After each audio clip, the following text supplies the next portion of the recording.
একটু কাই ডাস্টবিন পরিষ্কার করতে গিয়ে দেখলো একটা বস্তা, বস্তার মাঝে কতগুলো ছিদ্র, একটা আঙ্গুল বাহিরে বের হওয়া এরকম নড়ছে। শীঘ্র করে বস্তার বাঁধনটা খুললো, খুলে দেখে একটা বৃদ্ধা মা বস্তার ভেতরে। হাসপাতালে নিয়ে গেল, ট্রিটমেন্ট একটু দেয়া হলো, কিছুটা সুস্থ বৃদ্ধা মা। প্রশ্ন করা হলো, মা তুমি বস্তার ভিতরে করে ডাস্টবিনে কি করে এলে? সাংবাদিক প্রশ্ন করছে। দুঃখিনী মা কেঁদে কেঁদে বলছেন, বাবা আমার একটাই ছেলে, গতকাল শয়নের আগে আমার বৌমাকে আমি বলতে শুনেছি, সে চিৎকার করে বলছে, মায়ের একটা যদি ব্যবস্থা না করো আমি তলপা গুটিয়ে বাবার বাড়ি চলে যাব। কাকে নিয়ে থাকবে তুমি সিদ্ধান্ত নাও।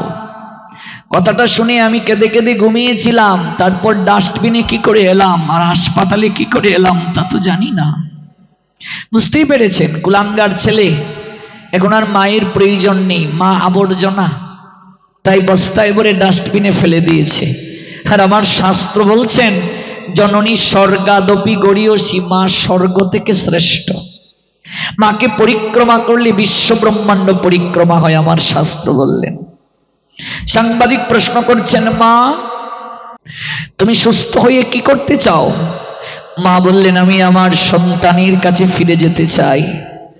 সংবাদটা দেখে আমার চোখ বেয়ে ঝরঝর করে জল ঝরেছিল, আর মনে মনে ভেবেছিলাম, এই জগতে প্রত্যেক নারীকে, প্রত্যেক মাকে এতটা করুণা দিয়ে ভগবান জন্ম দিয়েছেন, এতটা মমতা দিয়ে সৃষ্টি করেছেন, এতটা বাৎসল্য স্নেহ দিয়ে সৃষ্টি করেছেন, যে সন্তান মাকে আবর্জনা ভেবে ডাস্টবিনে ফেলে দিল, সেই মা সন্তানের অমঙ্গল কামনা করতে পারে না, সেই মা সন্তানের নামে মামলা করতে চায় না, সেই মা কখনো সন্তানের অমঙ্গল চায় না, বলে আমার সন্তান যেন থাকে দুধে ভাতে, আমি আমার সন্তানের কাছে ফিরে যেতে চাই। আর আমরা বুঝি না। এই জন্য আমি প্রত্যেক আমার বয়সী ছেলে মেয়েদেরকে বলছি, মা বাবার প্রতি যেন আমরা অনাদর না করি।